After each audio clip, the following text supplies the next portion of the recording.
Olá pessoal, tudo bem? Vamos para mais uma aula do nosso curso preparatório para concursos, na parte de legislação especial. E hoje vou abordar com vocês um tema muito interessante que efetivamente cai em prova. Ele é muito cobrado e principalmente na atualidade, onde nós estamos visando a proteção dos idosos com relação a toda essa pandemia. Pessoal, olha só, eu vou passar nessa aula, eu já dividi essa aula em blocos, certo? E hoje eu vou passar para vocês, primeiro nós vamos começar com a política, com conceituação de idoso, tudo, qual é a vulnerabilidade dele, a proteção constitucional, a política nacional do idoso e vou adentrar no Estatuto do Idoso da Lei 10.741 de 2003, certo? É a legislação principal do nosso ordenamento jurídico e que visa proteger e amparar todos os idosos, certo? Quais são os benefícios, os direitos humanos e abordar os crimes também cometidos contra eles. Ok? Vamos começar, pessoal? Vamos lá. Qual que é a efetiva proteção do idoso? Pessoal, no ordenamento jurídico, nós temos a nossa Constituição que protege o idoso no artigo 231, certo? Então, assim, internamente nós temos a Constituição Federal e o Estatuto do Idoso. Nós temos leis esparsas que protegem o idoso de uma maneira ampla, ou seja, nada escapou do legislador. Certo? Internacionalmente, o que deu vazão a isso? Como é que surgiu tudo isso, né? Toda essa legislação para o Brasil adotar? Por exemplo, a Declaração Universal dos Direitos Humanos, no artigo 15, ele fala da proteção em decorrência da velhice, certo? E o Pacto Internacional dos Direitos Sociais, Econômicos e Culturais, certo? No artigo 9, também prevê que aborda o direito à previdência social em razão da idade avançada, certo? O Brasil é signatário desses tratados, certo? Do Pacto Internacional. E o Sistema Regional de Direitos Humanos, na verdade, não havia uma normatização específica, certo? O Protocolo de São Salvador, que também é uma questão muito importante de prova, certo? Ele é um protocolo adicional à Convenção Americana de Direitos Humanos, ele assegura, no artigo 17, a proteção especial à velhice, certo? Indicando que o Estado deve prestar essa assistência, e qual o Brasil também copiou, certo? Na nossa Constituição, que tem um aspecto eminentemente social, tanto a proteger a pessoa com deficiência, a criança, quanto a velhice, no caso, os idosos, certo? Então, o que o Protocolo de São Salvador ele fala, certo? Esse protocolo adicional, ele impõe criar instituições de acolhimento para idosos, certo? Com boas instalações, alimentação, assistência social, médica, caso o idoso não possa prover o próprio sustento. Veja-se que a nossa Constituição ela copia este modelo e traz para o ordenamento jurídico brasileiro todo esse aparato, certo? A adoção de programas específicos voltados para o fim de manter e reinserir o idoso no mercado de trabalho, se for o seu desejo, vocação, certo? E também promover a formação de organizações sociais destinadas à proteção desse grupo mais vulnerável, que seria o idoso, certo? Essas normas, elas revelavam diretrizes que foram adotadas pela nossa Constituição Federal, certo? Então, assim, atualmente surge muito mais, uma maior preocupação, né? Surgem maiores preocupações na comunidade, tanto internacional quanto internamente aqui no Brasil, que é uma edição de documentos, certo? Visando todo voltado à proteção dos idosos, certo? Os primeiros resultados disso tudo é a Carta de São José, né, que fala sobre os direitos dos idosos na América Latina e no Caribe. Ele protege os idosos, né, de forma ampla, certo? E impõe aos estados signatários desses pactos que observem todas as normas ali decididas, certo? E impostas, devendo o Estado primeiramente criar mecanismo de viabilização de proteção, certo? A nossa base constitucional, então, e nós temos o artigo 230, inciso 1 da Constituição Federal, certo? 230 da Constituição Federal, perdão, certo? No parágrafo 1º e 2º, ele fala que a família, a sociedade e o Estado têm o dever de amparar pessoas idosas, assegurando sua participação na comunidade, defendendo a sua dignidade, seu bem-estar e garantindo o direito à vida. Pessoal, veja, é uma responsabilidade de amparo tripartite. O Estado, a família, primeiramente, o Estado e a sociedade em si devem criar mecanismo de amparo ao idoso, certo? Isso, como a nossa Constituição Federal, ela é extremamente de cunho social, uma Constituição cidadã, você pode observar em provas, já deve ter caído isso para vocês, certo? A assistência social do artigo 203, ela é prestada a quem dela necessitar, independentemente de contribuição à Seguridade Social e tem por objetivos, veja bem, inciso 1, proteção à família, à adolescência e à velhice. Inciso 5º, garantia de um salário mínimo de benefício mensal à pessoa portadora de deficiência e ao idoso que comprove não possuir meios de prover a própria manutenção ou tê-la provida por sua família. Nós temos hoje em dia uma gama de pessoas que contribuem com a previdência social, mas nós temos uma gama muito maior de pessoas que não contribuem porque não têm condições de contribuir, certo? No regime geral de previdência social, certo? Hoje nós podemos ver que em decorrência desta pandemia, nós temos muitas pessoas com CPF irregular, entendeu? Que não recolhem sequer uma previdência. Isso dificulta até mesmo o recebimento de benefícios, certo? A Constituição Federal também prevê, no artigo 229, que os pais têm o dever de assistir, criar e educar filhos menores e os filhos maiores têm o dever de ajudar e amparar os pais na velhice, carência ou enfermidade. Veja, não é só um aspecto moral, não é só uma obrigação moral que nós temos enquanto família. Nós temos uma obrigação imposta pela lei, certo? E em decorrência de determinadas condutas, esta obrigação ela vai ser cobrada pelas autoridades. E são premissas gerais de proteção ao idoso previstos na Constituição Federal. Essa é a nossa base constitucional, certo? Já em relação a legislações infraconstitucionais, certo? Nós temos a Lei 8842 de 94, que dispõe sobre a Política Nacional de Idoso, e ela cria o Conselho Nacional do Idoso, visando políticas públicas implementativas, ações afirmativas que devem ser implementadas por cada estado e município em decorrência da Política Nacional do Idoso, certo? E já a Lei 1948 de 96, ela regulamenta essa política, certo? A Lei 10.133 de 2001, ela estabelece prioridade de tramitação em procedimentos judiciais, certo? Dos quais figure como parte ou interveniente a pessoa acima de 65 anos, tá? E o Decreto 4.227 de 2002, ela criou o Conselho Nacional dos Direitos do Idoso, certo? O CNDI, tá? E, por sua vez, a Lei 10.741 de 2003 é o Estatuto do Idoso, que dispõe sobre a Política Nacional do Idoso também, cria normas sociais de tratamento, certo? Garantindo integração, autonomia, participação na sociedade e, principalmente, a promoção da longevidade com qualidade de vida. O que é isso, pessoal? As ações afirmativas que o idoso tem, veja bem, previstos no Estatuto do Idoso e na Constituição Federal, elas são de cunhos meramente sociais. Veja, posso ter tanto instituições privadas quanto instituições públicas, mantidas pelo poder público, ou mistas também, certo? Temos ONGs, temos tudo em relação ao idoso. E nós contamos atualmente com programas nas universidades em que até a disciplina de geriatria, certo? Fisioterapia, ela propõe programas de tratamento fisioterápico, odontológico a idosos, certo? Em Campo Grande nós temos faculdades que proporcionam isso, tanto para criança, adolescente, quanto para mulheres, programas voltados à prevenção de gravidez de mulheres e programas voltados à assistência de idosos, como até clubes de danças, eles fazem isso, certo? Proteções efetivas são ações afirmativas em que o setor privado investe de ocorrência e também pode ter o auxílio de benefício de dinheiro público, certo? Bom, especificamente, o que nós vamos tratar agora? Sobre o Estatuto do Idoso, certo? Qual é a estrutura do Estatuto do Idoso? A gente está sabendo a definição de idoso, né? Qual que seria e os direitos fundamentais, certo? Medidas protetivas, política de atendimento ao idoso, acesso à justiça, onde nós temos ali a atuação e competência do Ministério Público para gerir os direitos dos idosos, certo? Proteção judicial, interesses difusos, coletivos, individuais disponíveis, certo? Prioridade de atendimento, que já está previsto também na lei anterior, na lei constitucional, certo? E dos crimes envolvendo o idoso, certo? Nós vamos abordar agora, pessoal, um tópico muito importante, que é o seguinte: o conceito da pessoa idosa, certo? Eu não tenho conhecimento de alguma prova que cobre mais ou menos o idoso, mas eu tenho assim, orientações assim, de jurisprudência, certo? Que falam sobre a tramitação processual, até jurisprudência criminal sobre o Estatuto do Idoso, certo? E isso é muito importante, porque isso é o ponto da sua prova, certo? Muito embora possa cair uma ou duas perguntas, ela poderá estar inserida em uma questão-problema na área do direito penal, certo?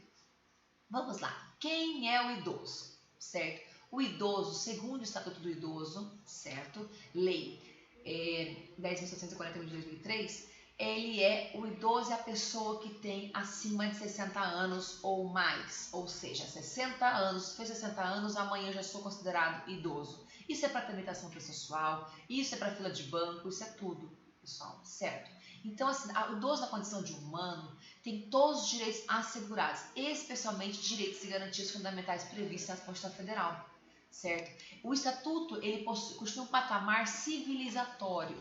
Veja bem a palavra civilizatório. Se tivesse discorrer isso numa prova, coloca em palavras de efeito, certo? A prova discursiva, você tem que simplesmente chegar e falar realmente o que você sabe, certo? Ele constitui um patamar civilizatório adicional para conferir proteção especial aos idosos, certo? Tendo exercício de igualdade em sentido material, especialmente para a preservação da saúde física e mental, aperfeiçoamento moral, intelectual e condições de liberdade e dignidade. Ele é muitas vezes comparado, alguns autores, com o ECA, porque ele é fundamentado no princípio da prioridade, ou seja, o atendimento primordial às necessidades dos idosos deve ser visto com prioridade pela comunidade, certo? Em rol exemplificativo, o artigo 3º ele fala, certo? É obrigação da família, da comunidade, da sociedade e do poder público assegurar ao idoso, com absoluta prioridade, a efetivação do direito à vida, à saúde, à alimentação, à educação, cultura, esporte, lazer, trabalho e cidadania. Vejam, entre outros, e a convivência familiar e comunitária. Pessoal, tenham sempre em mente, o disposto nesse artigo 3º, ele também rotula como um dever da sociedade, certo? Na inserção, na promoção de programas de reinserção do idoso. Muitos idosos, eles não trabalham mais, certo? E existem programas e empresas que facilitam o acesso, certo, do trabalho à pessoa mais idosa. Eu esses dias vi uma experiência própria, eu vi um idoso, um senhorzinho de muita idade, empacotando as compras no meu supermercado, aqui no centro da cidade.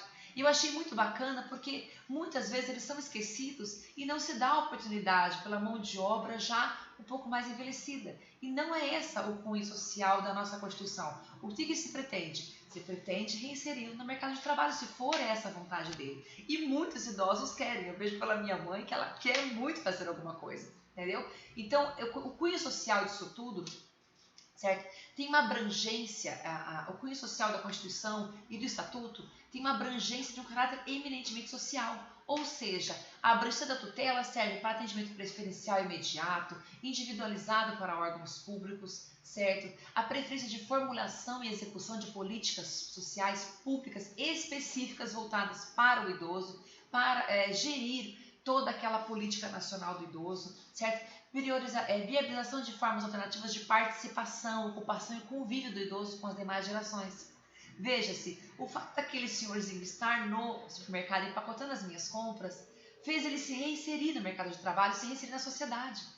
É muito melhor do que ele ficar em casa contando os dias. Isso não existe. Entendeu? Atualmente nós temos políticas fundamentais, políticas efetivas que trazem ele de volta para a sociedade. E ele volta para casa feliz da vida todos os dias. Eu estava conversando com ele sobre isso. Entendeu? E eu achei muito bonito da parte da empresa abrir esse mercado de trabalho, abrir essa oportunidade para essas pessoas, certo? Capacitação, reciclagem de recursos humanos nas áreas de geriatria, certo? E gerontologia na prestação de serviços de idosos. Lembra que eu falei para vocês que algumas faculdades fazem especializações em gerontologia, geriatria e que promovem programas de inserção? Isso é muito importante, pessoal. Certo? Além dos direitos assegurados, assim, terá prioridade de recebimento de instrução de imposto de renda, garantia de acesso à rede de serviços, certo? Previstos todos no artigo 3º. Nós estamos começando o Estatuto do Idoso, certo? Eles têm, o idoso determina que a família, a sociedade e o Estado devem agir para prevenir a ameaça ou violação de direitos do idoso, contra a negligência, discriminação, violência, crueldade e opressão, certo? Sob pena de responsabilização civil e penal. Pessoal, isso é muito importante e cai em prova, certo? A responsabilidade civil geralmente parte daquelas instituições onde o idoso frequenta, certo? A responsabilização penal também, certo? Qualquer crime voltado, se a pessoa tem mais de 60 anos, certo? Depois eu vou explicar num tópico muito específico o conflito entre o direito penal, entre o Código Penal e o Estatuto do Idoso, o que vale e o que está sendo aceito, certo? E a jurisprudência. Eu preparei um material de apoio para vocês, muito importante, já vai ficar disponível junto com a aula, certo? Eu vou inseri-lo no sistema. E isso é muito importante vocês terem, porque eu lá coloquei questões de prova, certo? Coloquei questões, jurisprudência que envolvem, inclusive criminal, que envolvem o direito do idoso e que são fundamentadas no Estatuto do Idoso, correto? Vamos lá? Um outro artigo muito importante é o artigo 6º, e ele possui uma relevância porque ele estabelece um dever atribuído a todos de denunciar, ou seja, delatio criminis, certo? Perante a autoridade competente, a autoridade policial local, imediata, certo? Qualquer violação dos direitos dos idosos. E ele não pode se manter inerte, até por pena de prevaricação, certo? Incorrer no crime de prevaricação, certo? E pode incorrer sim, certo? Vamos lá. Pessoal, um ponto muito importante. Tenham sempre o material de apoio em mãos, porque eu estou acompanhando a aula, eu fiz um resumo de aula já contando que vocês têm esse material de apoio ou vendo a lei, certo? Ou até a legislação próxima. Por quê? Porque eu vou falando os artigos e eu não vou ficar lendo todos os artigos aqui. Eu vou principalmente elencar os mais importantes e vou passar para vocês o entendimento, a jurisprudência, o que o STF está decidindo. Eu tenho várias ADIs aqui que eu separei para vocês que relacionam a alguns pontos fundamentais, ok? Vamos então entrar agora, passe um risco no caderno, direitos fundamentais, certo? Bom, os direitos de proteção de idosos, qual é a sua dimensão? Pessoal, nós temos a primeira dimensão, temos a segunda dimensão, e o direito dos idosos são direitos fundamentais de proteção às pessoas com idade mais avançada, são direitos de terceira dimensão. Grifem, os direitos dos idosos, certo? Direitos fundamentais de proteção às pessoas idosas, certo? São direitos de terceira dimensão, ok? Vamos lá. O direito à vida, previsto no artigo 8º, ele trata do direito ao envelhecimento. Pessoal, nós temos duas vertentes aqui. O direito ao envelhecimento, ele é um direito personalíssimo e é um direito social, certo? No que diz respeito à sua proteção, certo? Ele é visto como um direito personalíssimo e visto com aspecto social. O Estado deve promover políticas públicas, certo? De proteção aos idosos para justamente possibilitar o envelhecimento com dignidade e proteção aos direitos humanos. Certo? Veja que a nossa Constituição Cidadã de 88, ela visa principalmente a proteção da dignidade da pessoa humana, certo? Então, ela é cidadã e ela tem um cunho eminentemente social, certo? Direito à liberdade, respeito e dignidade. Veja, no artigo 10, no caput, ele extrai o dever estatal de promover os direitos de primeira e segunda dimensão, ou seja, garantir os direitos de liberdade, respeitar os idosos e assegurar-lhes a dignidade. São direitos de primeira dimensão. Certo? Então, assim, o Estatuto arrola, no nosso caso, que nós estamos estudando, uma lista de direitos de liberdades, certo? Que eles devem ser assegurados, fundamentados sempre com o princípio da dignidade da pessoa humana, certo? Além dos direitos de liberdade, os idosos devem ser respeitados, especialmente no que se refere à inviolabilidade da integridade física, psíquica, moral. O assédio moral ao idoso é gravíssimo, certo? E ocorre. Isso ocorre frequentemente e é uma questão de ordem pública, pessoal, entendeu? A preservação da imagem de um idoso, certo? Identidade, autonomia, certo? E por fim, o Estatuto ele exige que todos devem agir para assegurar a dignidade do idoso, certo? Distinguindo-se de qualquer conduta desumana, violenta, aterrorizante, vexatória ou constrangedora. Isso é previsão na lei. Veja-se, nós temos direito de liberdade, ou seja, faculdade de ir e vir, os espaços logradores públicos, espaços comunitários, praças, shoppings, tudo, opinião e expressão, tudo isso envolve direito de liberdade, crença e culto religioso, participação na vida política, faculdade de buscar o refúgio, auxílio e orientação.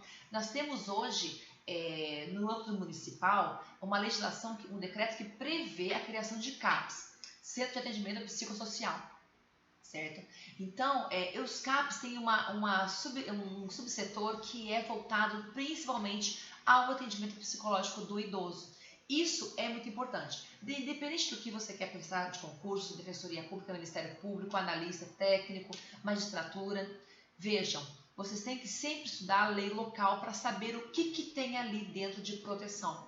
Certo? Porque se cai uma questão regional, se o edital prevê questões regionais, você tem que saber se naquela localidade eu tenho direito à vacinação básica, público direito à saúde, qual é o programa de saúde que eles oferecem, certo? O programa de incentivo ao envelhecimento, programas de incentivo à preservação do idoso, certo? Então, isso aí tudo é uma questão de política pública e política local, veja bem, entendeu? Respeito, o que significa o respeito? Integridade física, psíquica, moral, a imagem, identidade, valores, ideias e crenças, certo? Preservação de espaços e de objetos pessoais. Veja bem, pessoal, são valores que estão sendo esculpidos no próprio Estatuto, no seu artigo 3º, certo? Artigo 10º, perdão.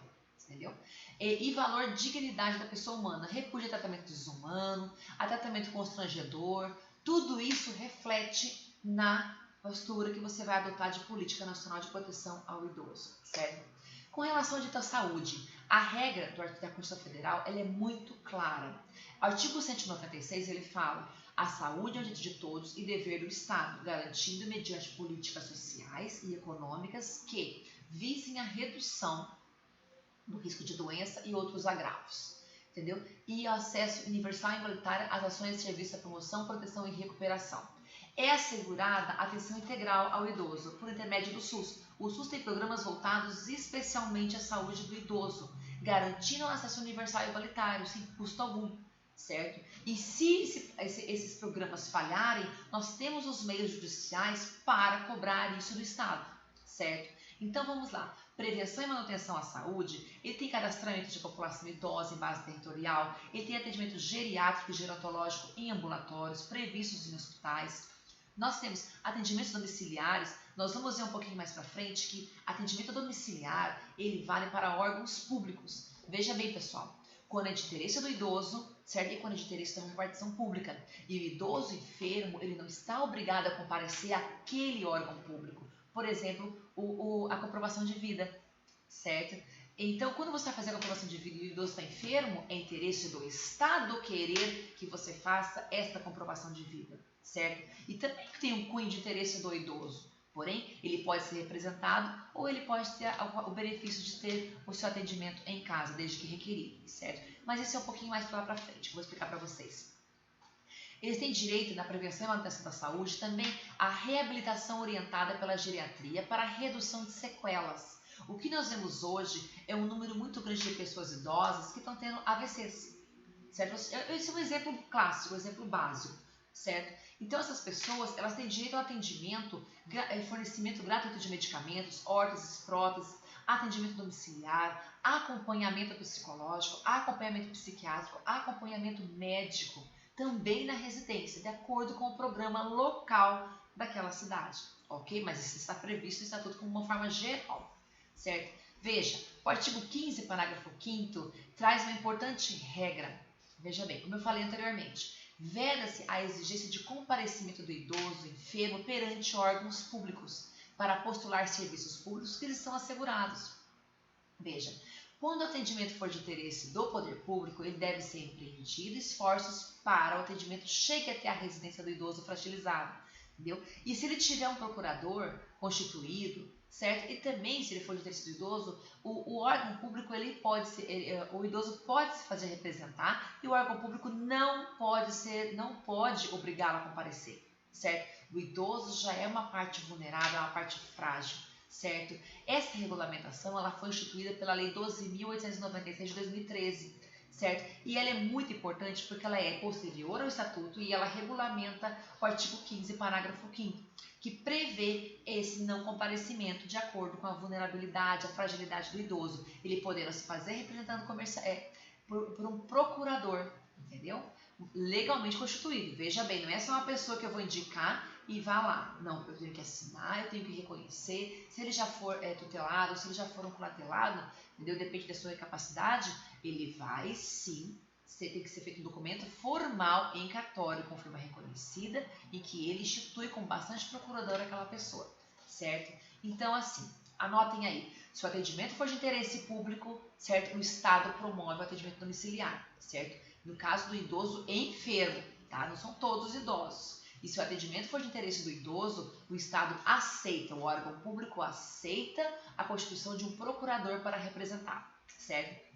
Já no parágrafo 6º, ele é assegurado ao idoso o atendimento domiciliar caso necessário perícia, seja ela perante o INSS, seja ela perante o Serviço Público de Saúde e até mesmo necessário para atendimento privado, certo? Uma perícia em loco, o próprio juiz determina que se vá em loco fazer aquela perícia, certo? Ele manda seu representante judicial lá, o representante da jurisdição, e ele vai ali pessoalmente fazer aquela perícia no local de residência do idoso, certo? O artigo 16 e 17, eles tratam ainda do idoso enfermo, certo? E eles asseguram o direito a um acompanhante caso internado e o direito de optar pelo tratamento de saúde que mais ele for reputado favorável, certo? Pessoal, vejam aqui uma questão muito importante. É questão de jurisprudência.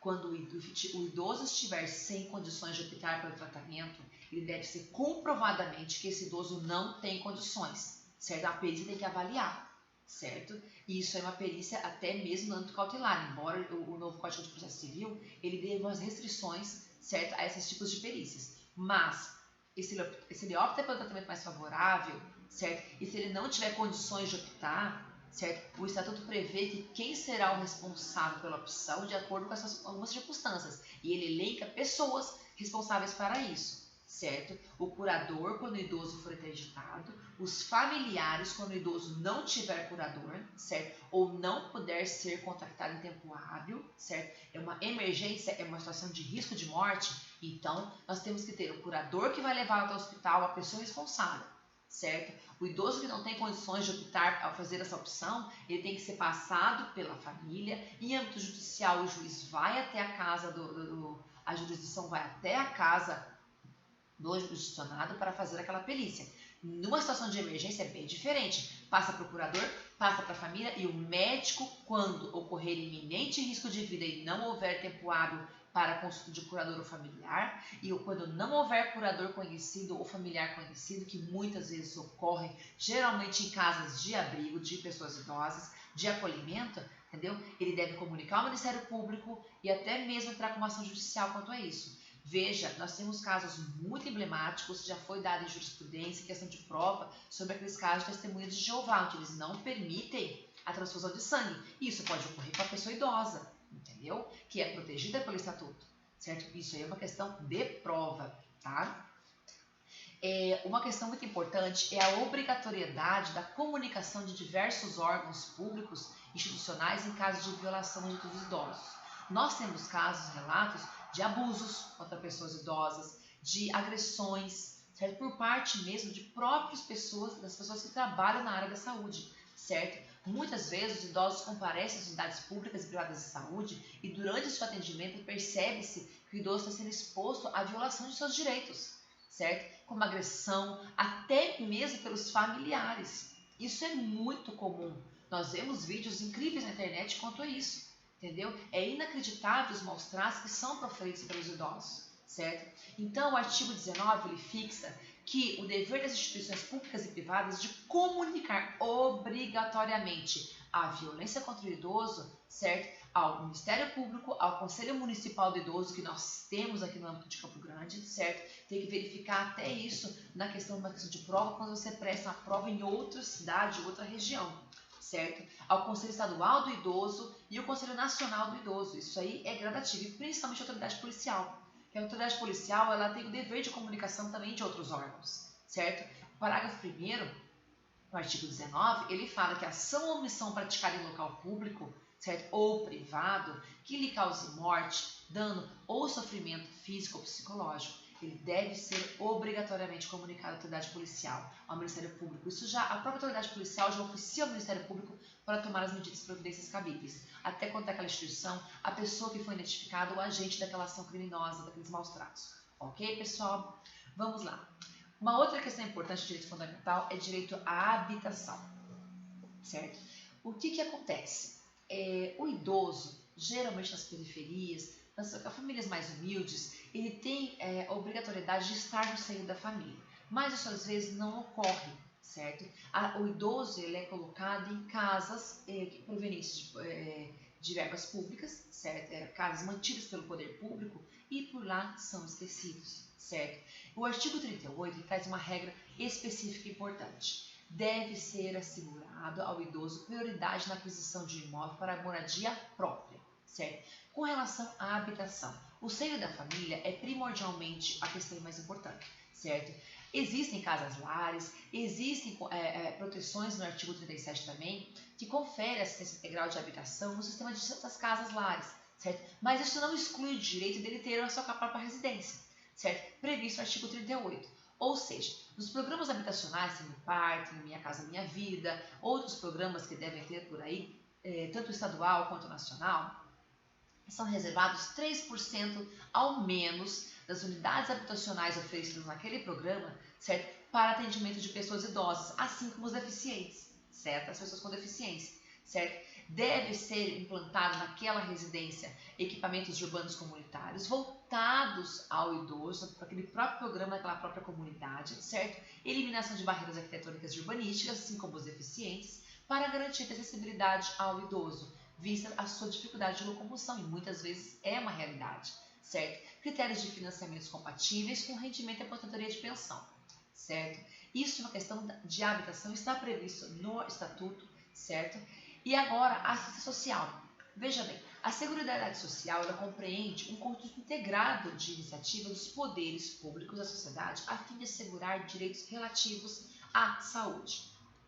O que eu quero dizer com isso? Que a Previdência e a assistência social, nos termos da Constituição Federal, ela é custeada por toda a sociedade, ou seja, de forma direta ou indireta, certo? Nós temos hoje programas de previdência, certo? Tanto privada quanto pública, em que o idoso pode ser inserido e quando ele chega para fazer a sua aposentadoria, dar entrada na sua aposentadoria, acima de 65 anos, 60 anos, certo?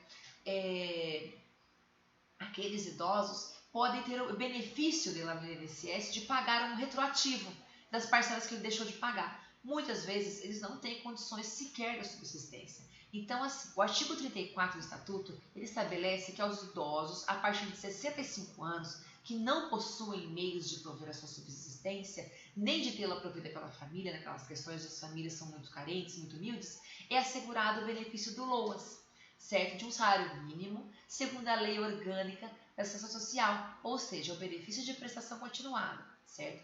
Veja, a aplicação do Estatuto era para pessoas com 60 anos ou mais. Não importa se ele é crossfiteiro, entendeu? Se ele é o gatão do bairro, tá? 60 anos, ele já é considerado idoso. Para se ter o direito ao BPC LOAS, a lei estabelece o limite de 65 anos para cima, tá? Nós temos uma questão, é interessante, um probleminha, caiu numa prova.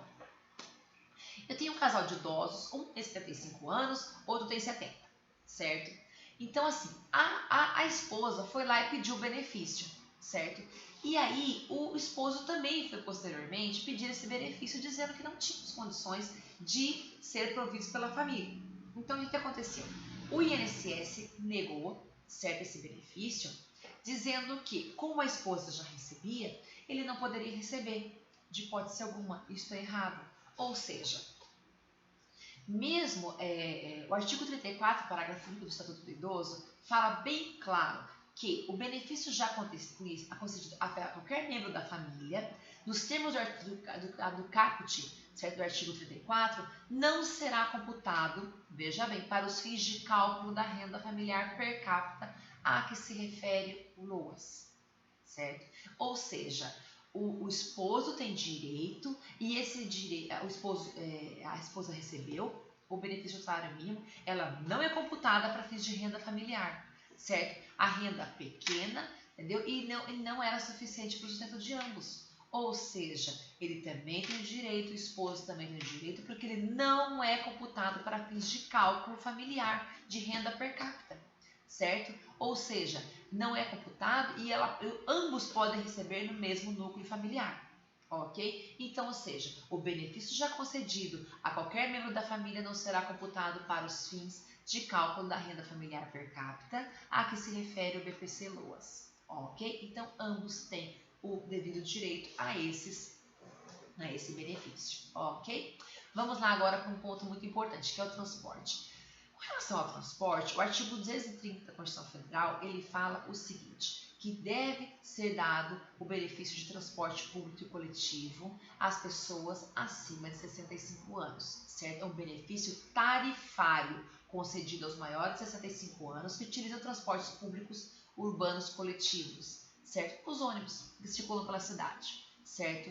É o artigo 230 da Constituição Federal e que é reproduzido também no artigo 39 do Estatuto do Idoso. Veja, o benefício tarifário ele é válido para os maiores de 65 anos, tá? Esse artigo 39 ele foi objeto de uma ação direta de inconstitucionalidade, número 3768, que teve a relatoria da ministra Carmen Lúcia, certo? Ela julgou improcedente a ação declaratória de inconstitucionalidade, certo? De modo que se manteve constitucional o artigo 39. Eu vou ler para vocês um trechinho do julgamento, certo? O artigo 39 do Estatuto do Idoso apenas repete o que dispõe o parágrafo 2º do artigo 230 da Constituição Federal. A norma constitucional é de eficácia plena e de aplicabilidade imediata, e não há eiva de invalidade jurídica da norma legal que repete os seus termos e determina que se concretize o quanto constitucionalmente disposto, certo? Então, vamos distinguir. O artigo 39, ele impõe que seja determinada a isenção tarifária. Isso é uma competência do município prover os transportes públicos locais, certo? Aqui no Campo Grande nós temos, sim, decretos municipais que prevêem, certo, a redução tarifária e a isenção tarifária para os idosos e para pessoas que fazem tratamento médico.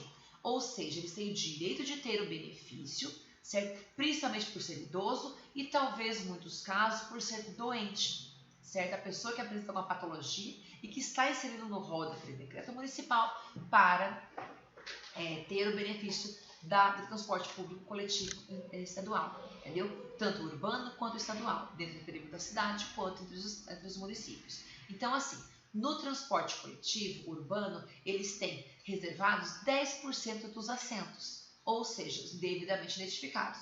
Já no transporte interestadual, eles têm assegurados 2 assentos em cada ônibus, garantindo-se o abatimento de 50% no valor da passagem para os idosos que excederem as vagas gratuitas, certo? Desde que comprovem renda inferior ou igual a 2 salários mínimos. Na prática, não se há muito de comprovar. O Estatuto é muito claro de aplicação imediata. Ele é norma de eficácia plena, certo? Prevê também o artigo 41, que é assegurado aos idosos 5% das vagas em estacionamentos privados, em locais que facilitem a manobra do veículo, certo? No material de apoio eu tenho a resolução do CONTRAN certinho que eu passo para vocês para vocês se identificarem também e até fundamentarem uma prova, certo? De uma violação ao direito, de uma violação ao Estatuto, ok? Vamos lá. O artigo 42 do Estatuto, ele prevê que trata da prioridade de segurança dos idosos no procedimento de embarque e desembarque de veículos de transporte. Veja bem, artigo 42, são asseguradas a prioridade de segurança do idoso nos procedimentos de embarque e desembarque nos veículos do sistema de transporte coletivo. Pessoal, é muito comum o idoso se machucar. Sabe por que eu falo isso? Porque eu já peguei inúmeras ações judiciais de danos morais contra o município de Campo Grande, contra o ente municipal, dizendo o seguinte, que o idoso não foi respeitado o local de parada correta, certo? Não foi respeitado o tempo de descida e de embarque correto e por isso o idoso veio a se fraturar, a se machucar, certo? Então assim, pessoal, é muito importante se atentar ao seguinte, poderá cair para vocês, certo? Uma questão jurídica, onde o idoso ele se machucou, você vai fundamentar na responsabilidade civil do ente público, certo? Quem detinha a competência para regulamentar o transporte coletivo, a vaga, a disposição sobre a parada, o tempo de parada, como que ele ficaria. Então, isso é determinações do CONTRAN, dos DETRANS e também dos conselhos municipais de trânsito que existem em cada município, certo? No caso de Campo Grande, nós temos a AGETRAN e o setor interno da AGETRAN é o Conselho de Trânsito, Conselho Municipal de Trânsito, e que disciplinam essas disposições e que também regulamentam e fiscalizam a atividade dos ônibus, certo? Pessoal, eu vou cortar essa aula por aqui, porque eu vou entrar nas medidas protetivas com você na próxima aula e vou também adentrar na Política Nacional do Idoso, certo? Vou dizer as obrigações de entidade de atendimento, eu vou explicar para vocês e vou esmiuçar para vocês, certo? As políticas básicas, certo? As ações governamentais, obrigações, certo? Qual que seria as responsabilidades administrativas das entidades governamentais e não governamentais, certo? E as penalidades relevantes para essas instituições, ok? Muito obrigada, até o próximo bloco.